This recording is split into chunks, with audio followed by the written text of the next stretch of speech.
오늘 파키스탄 남부 지역의 한 소녀는 무려 23년 전 그의 할아버지가 그를 몰라 엄지손가락으로 지장을 찍어 남겼던 빚을 갚기 위해 오늘도 1,500개의 벽돌을 무겁게 쌓아 올리고 있습니다. 이 소녀는 2026년을 살아가는 현재 전 세계 160개 국가에 광범위하게 퍼져 있는 현대판 노예제도에 갇혀 고통받는 5천만 명의 인류 중 단 한 명에 불과합니다. 카타르 도하의 눈부신 스카이라인, 인도네시아의 그림 같은 청록색 해안, 그리고 캄보디아 시아누크빌의 최첨단 고층 타워들. 바로 그 밑바닥에는 우리가 철저히 외면해 온 소름 끼치는 진실이 조용히 묻혀 있습니다. 2026년 오늘날 노예제도는 단순히 과거 역사책에나 나오는 낡은 그림자가 결코 아닙니다. 그것은 치밀하게 작성된 스프레드시트 장부, 사람들을 올가매는 여권, 그리고 세상의 무관심한 침묵을 자양분으로 삼아 끊임없이 번창하고 있는 수십억 달러 규모의 거대한 현대 기업형 비즈니스입니다. 사람 한 명의 목숨과 자유가 우리가 매일 사용하는 스마트폰 한 대의 가격보다도 훨씬 저렴한 헐값에 사고 팔리는 사막의 끔찍한 시장에서부터 한 번 출항하면 두 번 다시는 육지로 돌아오지 못하는 비극적인 유령선들에 이르기까지, 이것이 바로 세계가 애써 모른 척하고 있는 인류의 숨겨진 잔혹한 경제체제입니다. 우리의 첫 번째 여정은 대부분의 서양 사람들이 세계 지도에서 그 위치조차 제대로 찾지 못하지만 이제는 반드시 알아야만 하는 아프리카의 국가에서 시작됩니다. 그곳은 사하라 사막의 끝이 대서양과 만나는 땅, 모리타니입니다. 모리타니는 지구상에서 노예제를 공식적으로 폐지한 가장 마지막 국가라는 불명예를 안고 있으며 1981년이 되어서야 그 조치를 취했습니다. 더욱 놀라운 것은 다른 사람을 소유하는 행위가 2007년에 이르러서야 비로소 법적 처벌 대상이 되었다는 사실입니다. 그리고 마침내 국가가 그 법률에 따라 최초의 노예 소유주를 재판에 넘겼을 때 내려진 처벌은 고작 징역 6개월이 전부였습니다. 워크프리 재단의 2023년 글로벌 노예 지수에 따르면 모리타니는 인구 대비 현대판 노예제 피해 비율에서 전 세계 3위를 기록하고 있습니다. 보수적인 통계로도 노예 인구는 4만 명에서 9만 명에 달하며 인권단체들은 실제 숫자가 90만 명에 가깝다고 주장합니다. 국민 5명 중 1명꼴입니다. 이것이 어떻게 유지될까요? 모리타니에서 노예제는 단순한 범죄가 아니라 카스트 제도처럼 작동하기 때문입니다. 피부색이 밝은 아랍계 무어인인 베이다는 수백 년간 권력을 쥐어왔고 피부색이 어두운 노예의 후손 하라티는 대를 이어 그들을 섬겼습니다. 이곳의 사슬은 새로 만들어지는 것이 아니라 대물림되며 그 기원은 대서양 노예 무역보다 훨씬 이전 사하라 횡단 경제로 거슬러 올라갑니다. 왜 세상은 이를 외면했을까요? 일부는 이 싸움을 주도하는 인물과 관련이 있습니다. 본인도 노예의 후손인 비람다. 아베이드는 2008년에 단체를 설립해 2013년 UN 인권상을 받았습니다. 그는 투옥을 반복하면서도 감옥 안에서 국회의원으로 당선되기도 했습니다. 하지만 모리타니 정부는 그 규모를 강력히 부인합니다. 많은 노예들조차 현실에 체념합니다. 전통과 종교가 시스템의 의문을 품는 것은 세상을 무너뜨리는 것이라고 가르쳐왔기 때문입니다. 모리타니의 사슬이 조용히 대물림된다면 다음 목적지는 그 사슬을 백주대낮에 판매하는 곳입니다.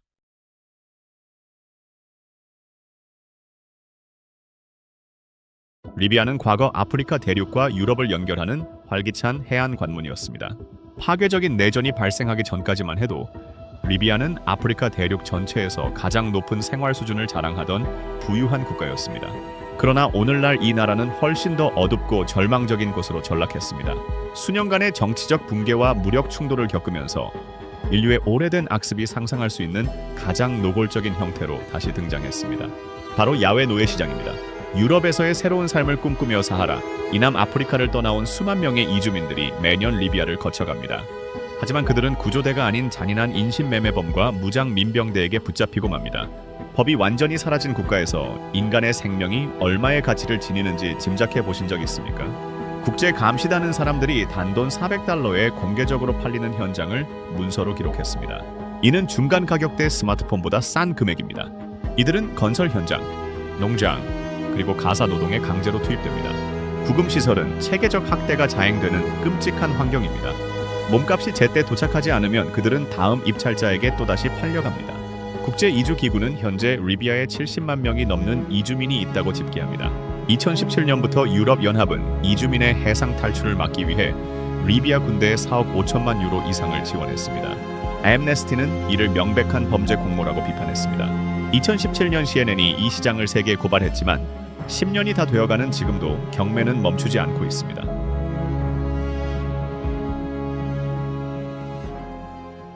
이제 우리는 세계적인 경제 강국이자 우주 기술의 선두주자이며 수억 명의 시민을 빈곤에서 구출해낸 국가인 인도로 향합니다. 그러나 2023년 글로벌 노예 지수에 따르면 인도는 전 세계에서 현대판 노예로 살아가는 사람들의 수가 1,100만 명으로 가장 많은 국가이기도 합니다. 중국이 580만 명으로 2위를 차지하고 있으며 러시아, 인도네시아, 터키, 미국 모두 피해자 숫자만으로 상위 10개국 안에 포함되어 있습니다. 작은 시골 마을의 한 평범한 가족을 상상해 보십시오. 갑자기 아이가 수술을 받아야 하거나 부모가 쓰러지는 의료적 위기가 닥칩니다. 근처에는 돈을 빌릴 은행이나 보험, 정부의 안전망이 전혀 없습니다. 절망에 빠진 가족은 지역 지주에게 $50를 빌리게 되고 그 대가로 빚을 모두 갚을 때까지 그가 운영하는 벽돌 가마에서 일하기로 약속합니다. 바로 이것이 빠져나갈 수 없는 함정입니다. 지주가 부과하는 악랄한 고금리 이자와 음식, 노동 도구에 대한 숨겨진 비용 청구 때문에 그들의 빚은 결코 줄어들지 않고 오히려 기하급수적으로 늘어납니다. 인도는 이미 1976년에 결합노동 시스템 폐지법을 제정하여 이 끔찍한 관행을 막고자 했습니다. 이 법이 만들어진 지 거의 50년이 다 되어가지만 인도는 여전히 세계 최대의 노예 보유국이라는 오명을 쓴 채 법과 철저히 괴리된 현실을 보여주고 있습니다.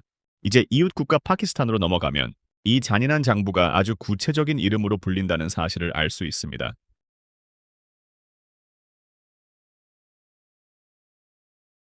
파키스탄에서는 빚으로 인간을 착취하는 이 시스템을 패식이라고 부릅니다.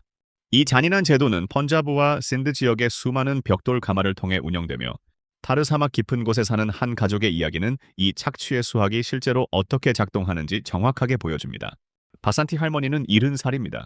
그녀의 손은 평생 동안 흙을 빚어 벽돌을 만드는 데 사용되었습니다. 그녀 곁에서는 아들 푼조와 그의 아내 라니, 그리고 12살 난 손자 딜립이 함께 일하고 있습니다. 이 가족은 20여 년 전 병원비를 내기 위해 가마 주인에게 돈을 빌렸습니다. 그를 몰랐던 푼조는 지장으로 계약서에 서명했고 그 이후로 계약서를 다시 본 적이 없습니다. 오늘날 이 5명의 가족은 매일 1,500개의 벽돌을 만들어내며 하루에 $1.50를 손에 쥡니다. 주인의 억지 주장에 따라 나머지 $1.50는 대출금을 갚는 데 강제로 쓰이고 있습니다. 가족은 아직도 $560 정도의 빚이 남았다고 믿지만 이를 확인할 방법은 전혀 없습니다. 이제 수학적으로 계산해 보십시오. 매일 $1.50씩 23년 동안 갚아온 금액을 모두 합하면 $12,500가 넘습니다. 처음 빌린 $50의 병원비를 갚기 위해 이토록 엄청난 희생을 치렀는데도 그들은 왜 아직 이곳에 묶여 있는 것일까요? 여기에는 서구권 사람들은 잘 모르는 가슴 아픈 진실이 있습니다.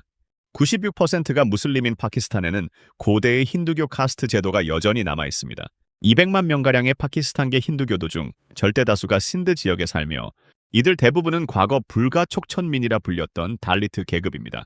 메그와르 가족 역시 달리트입니다. 그들은 가마테오 밖의 세상이 그들을 받아주지 않는다는 것을 알기에 이곳을 떠날 수 없습니다. 노동 환경은 끔찍합니다. 사막의 기온은 화씨 122도에 달하고 가마는 2,000도로 타오릅니다. 파키스탄 전역에는 2만 개의 가마가 있습니다. 1992년에 헌법으로 담보 노동이 불법화되었지만 지금은 2026년입니다. 그동안 시민단체가 18,000명을 구조했지만 오늘 밤에도 이 가족은 빚을 진 채 흙먼지 속에서 잠들어야 합니다. 우리는 벌써 5개 국가와 3개 대륙을 지났습니다.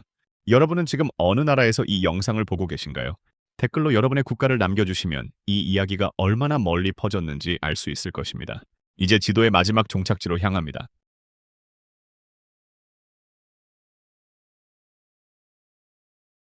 이러한 끔찍한 시스템 안에 갇힌 여성들의 경우 그들이 치러야 하는 대가는 남성들과 다릅니다. 이는 단순한 별개의 문제가 아니라 세상이 좀처럼 똑바로 쳐다보고 이름을 부르려 하지 않는 노예제의 아주 핵심적인 일부분입니다.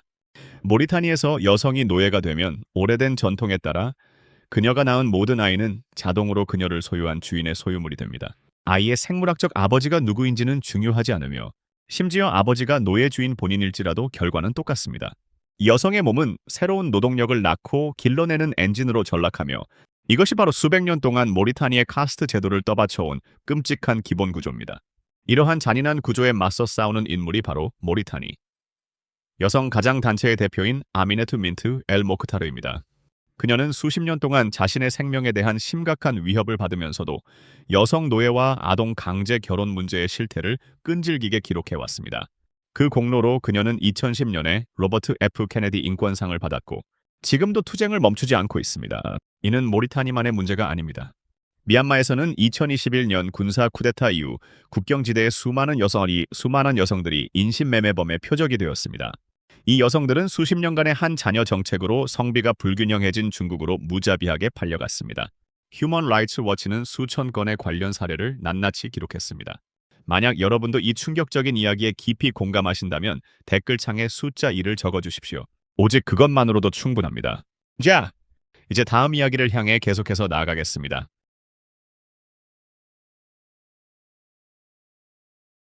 인쇄기가 만들어지기도 훨씬 전부터 존재했던 아주 오래된 관습에서 벗어나 이제 우리는 불과 10년 전만 해도 세상에 아예 존재하지 않았던 전혀 새로운 형태의 최전선으로 이동해 보겠습니다. 캄보디아의 아름다운 해안 도시인 시아누크빌에는 남중국해를 배경으로 눈부신 유리 타워들과 초호화 카지노들이 우뚝 솟아 있습니다. 그러나 날카로운 철조망이 겹겹이 둘러싸인 거대한 장벽 안쪽에서는 지금까지 본 적 없는 완전히 새로운 형태의 노예제가 가동되고 있습니다. 이 끔찍한 비극은 아주 그럴싸하게 꾸며진 채용 공고에서 시작됩니다. 깔끔한 영어로 작성되어 전문적인 구인 구직 웹사이트에 올라오는 이 공고는 동남아시아 어딘가에서 일할 수 있는 고수익의 훌륭한 디지털 직무를 제안합니다. 이 공고의 매력을 느끼고 지원하는 사람들은 대부분 수준 높은 교육을 받았으며 컴퓨터 기술에 매우 능숙한 인재들입니다. 그들은 새로운 직장과 희망을 품고 비행기를 타고 날아오지만 도착하는 그 즉시 그들의 여권은 범죄자들에게 빼앗기고 맙니다.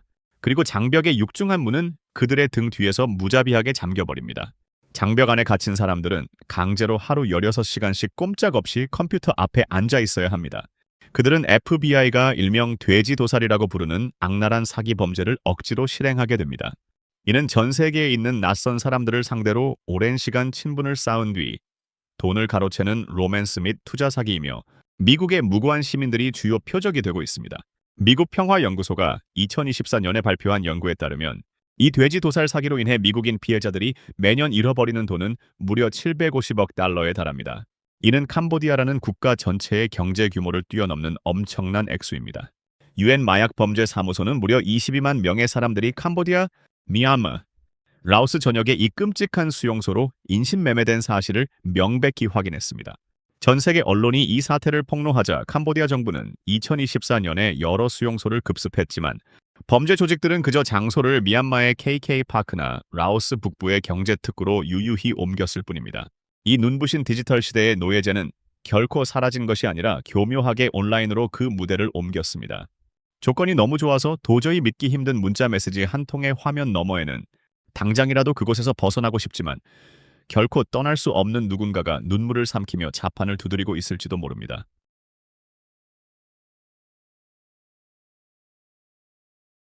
서양의 불을 가로채기 위해 만들어진 범죄의 타워들에서 벗어나 이제 우리는 서양인들의 찬사와 박수 갈채를 받기 위해 지어진 또 다른 거대한 타워들로 시선을 옮겨봅니다. 페르시아만 연안에 위치한 도하, 아부드비, 두바이의 화려한 스카이라인은 메마른 사막 위로 마치 실현 불가능한 꿈처럼 거대하게 솟아오르고 있습니다. 하지만 이 거대한 마천루의 수많은 벽돌을 실제로 쌓아 올린 사람들이 과연 누구인지 한 번이라도 잠시 멈춰서 질문해 본 적이 있으신가요? 그 질문에 대한 참혹한 대답은 카팔라라는 이름의 독특한 법적 시스템 안에 깊숙이 숨겨져 있습니다. 이 제도는 외국에서 온 이주 노동자가 국가에 머무를 수 있는 체류 권리를 오직 단 한 명의 고용주, 즉 단일 보증인에게만 철저하게 묶어버립니다. 노동자들은 더 나은 삶을 꿈꾸며 남아시아와 아프리카 각지에서 비행기를 타고 이곳으로 날아옵니다. 그러나 그들이 이 낯선 땅에 발을 내딛는 그 순간 그들의 여권은 고용주에게 즉시 압수당하고 맙니다. 보증인의 명시적인 허락이 없다면 이들은 마음대로 직장을 바꿀 수도 없고 심지어 이 나라를 떠나 고향으로 돌아갈 수도 없습니다. 2021년 영국 일간지 가디언은 전 세계를 큰 충격에 빠뜨려야 마땅했던 중대한 탐사 보도를 발표했습니다. 카타르가 월드컵 개최지로 선정되었던 2010년부터 2020년 말까지 무려 6,500명에 달하는 남아시아 출신 노동자들이 이 나라에서 안타깝게 목숨을 잃었다는 내용이었습니다. 이는 매주 평균 12명의 노동자가 사망했다는 것을 의미합니다.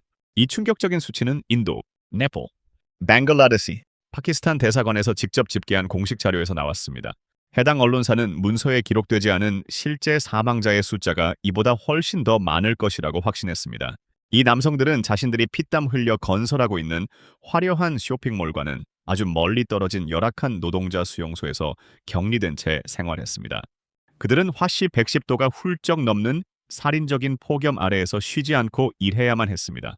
정당하게 받아야 할 임금이 체불되는 일은 아주 흔하게 일어났지만 그들이 억울함을 호소하고 도움을 청할 수 있는 법원은 그 어디에도 존재하지 않았습니다. 거센 국제적 비판과 압력이 쏟아지자 카타르는 2020년에 이르러서야 마침내 출국 허가제를 폐지하고 새로운 최저임금 제도를 전격적으로 도입했습니다. 국제노동기구는 이러한 법적 변화를 서류상으로는 역사적인 개혁이라고 긍정적으로 평가했습니다. 하지만 현장을 감시하는 모니터링 보고서에 따르면 현실은 여전히 참담합니다. 고용주들은 여전히 불법적으로 여권을 압수하고 있으며 노동자들의 임금은 여전히 중간에서 사라지고 있습니다. 부당한 대우에 항의하는 노동자들은 정당한 재판을 받을 기회조차 얻지 못한 채 즉시 국외로 추방당하고 맙니다. 이와 완전히 똑같은 착취 시스템이 도하를 거쳐 아부다비와 두바이에서도 그대로 운영되고 있습니다. 이제 워크프리 재단은 아랍에미리트를 전 세계에서 현대판 노예제가 가장 널리 퍼져 있는 심각한 7개 국가 중 하나로 공식 지정했습니다. 우리는 방금 뜨거운 사막과 아찔한 고층 빌딩, 그리고 굳게 닫힌 콘크리트 수용소를 넘어왔습니다. 하지만 우리의 다음 목적지는 그 어떤 나라의 법률도 결코 닿을 수 없는 아주 깊고 어두운 곳에 자리 잡고 있습니다. 인도네시아는 17,000개의 크고 작은 섬들로 이루어진 거대한 군도 국가이며 지구상에서 가장 큰 규모의 원양 어선단을 보유한 나라 중 하나입니다. 하지만 이 나라가 가진 가장 어두운 비밀 중 일부는 가장 가까운 육지에서 수백 마일이나 멀리 떨어진 바다 한가운데에 깊숙이 감춰져 있습니다. 이것이 바로 망망대해 위에서 벌어지는 해상 노예제의 잔혹한 세계입니다. 이 비극은 미얀마, 캄보디아, 라오스, 태국 등 동남아시아 항구의 부두를 서성이는 모집책들로부터 시작됩니다. 그들은 안정적인 일자리, 꼬박꼬박 지급되는 월급, 그리고 6개월 후에는 무사히 고향으로 돌아갈 수 있다는 달콤한 약속을 건넵니다. 가난한 남성들은 그 말을 철석같이 믿고 계약서에 서명합니다. 그 직후 그들의 여권은 무자비하게 빼앗깁니다. 그들은 장거리 조업을 나가는 거대한 어선에 오릅니다. 그리고 그 순간부터 몇 달, 길게는 몇 년 동안 2번 다시 육지를 밟지 못하게 됩니다. 사람들은 이 무서운 배들을 유령선이라고 부릅니다. 이 배들은 어떤 나라의 경찰력도 미치지 못하는 공해상에서 불법적으로 조업을 이어갑니다. 선원들은 하루 20시간씩 이어지는 살인적인 교대 근무에 시달리며 거친 파도를 뚫고 무거운 그물을 쉴 새 없이 끌어올려야 합니다. 그들은 심하게 오염된 식수를 마시고 미끼용으로 쌓아둔 생선 더미에서 먹거리를 대충 해결합니다.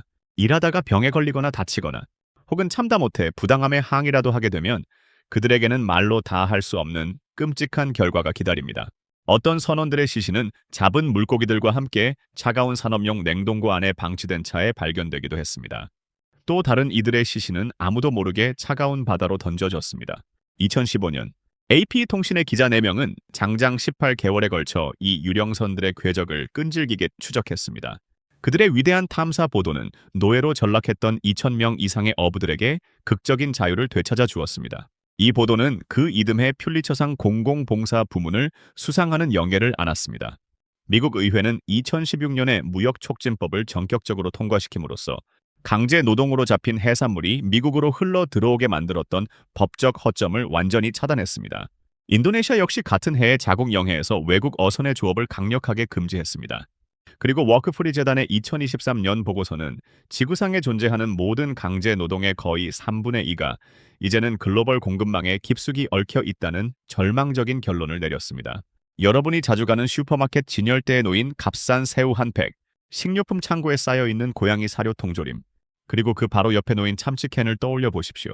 그 제품들 중 어느 하나라도 그 바다에 가고 싶지 않았던 누군가의 강요된 노동과 피눈물로 잡혔을 가능성이 현실적으로 존재한다는 뜻입니다. 브라질은 전 세계가 인정하는 거대한 농업 강국입니다. 브라질에서 생산되는 소고기, 데이에두, 목재는 전 세계 수많은 가정의 식탁과 주방을 풍요롭게 채우고 가동시킵니다.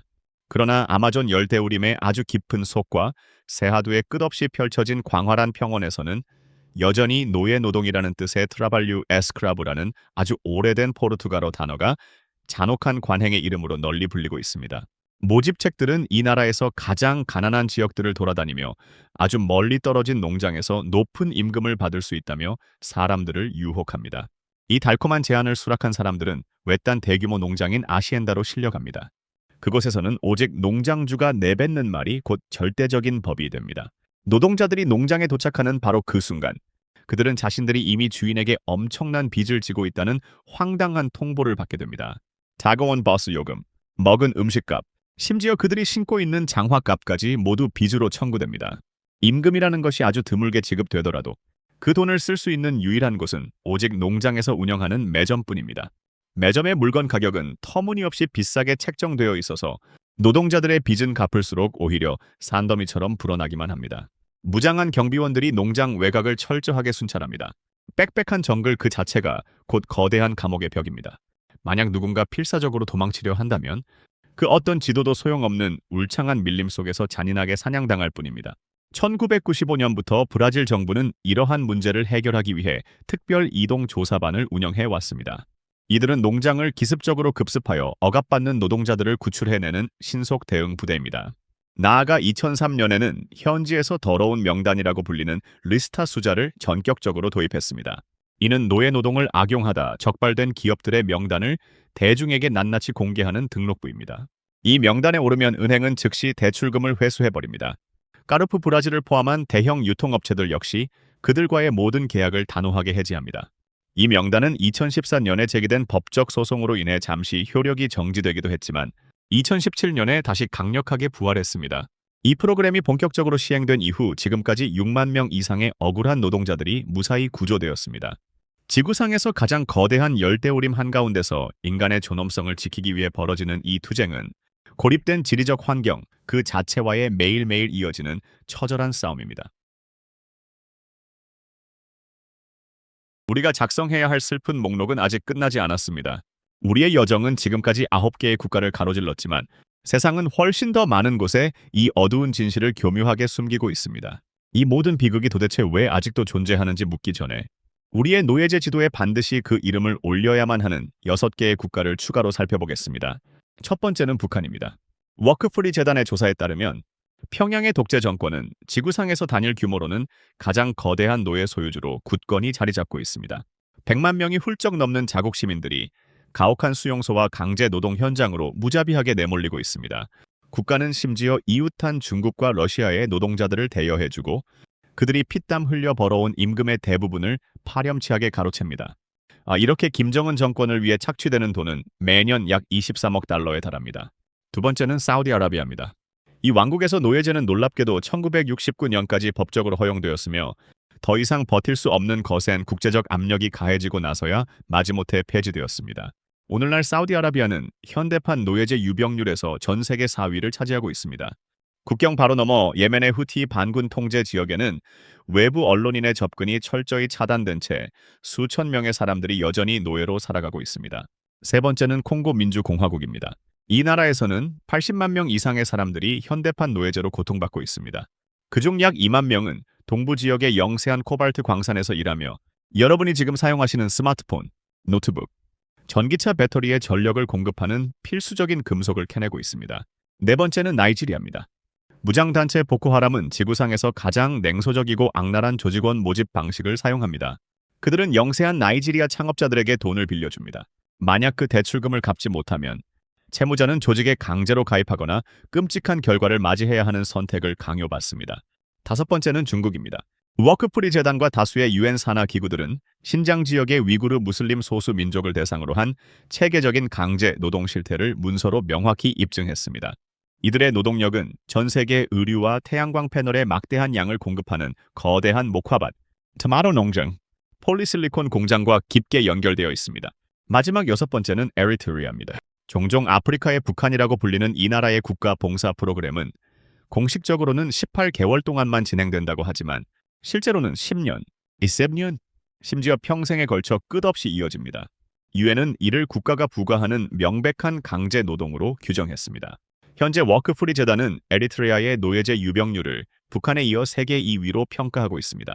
추가된 6개의 이름은 우리가 이 문제를 직시해야 하는 6가지의 추가적인 이유입니다.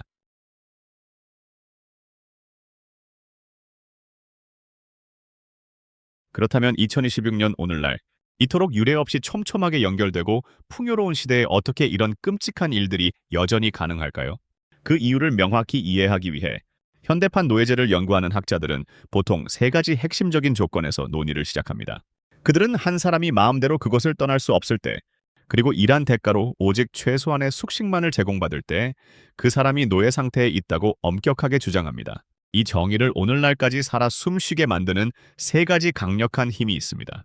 첫 번째는 글을 읽지 못하는 문맹이라는 어둠 위에 무겁게 쌓아 올려진 빈곤입니다. 인도의 뜨거운 벽돌 가마터부터 브라질의 고립된 아시엔다 농장에 이르기까지 모든 피해자들은 똑같은 출발점을 공유하고 있습니다. 두 번째는 폭력적인 분쟁입니다. 리비아에서 미얀마, 콩고 민주공화국에 이르기까지 국가가 붕괴할 때 가장 먼저 허공으로 사라지는 것은 다름 아닌 법치주의입니다. 세 번째 힘은 전 세계적인 수요입니다. 워크프리 재단은 주요 20개국이 매년 강제 노동으로 만들어졌을 위험이 높은 물건들을 약 4,680억 달러어치나 수입하고 있다는 사실을 발견했습니다. 전자제품, 이어유, 밤유, 태양광 패널, 해산물 등이 이에 포함됩니다. 이제 지구상에 존재하는 이 모든 착취의 거의 3분의 2가 글로벌 공급망을 통해 흐르고 있습니다. 2026년의 노예제는 결코 어느 한 지역만의 실패가 아닙니다.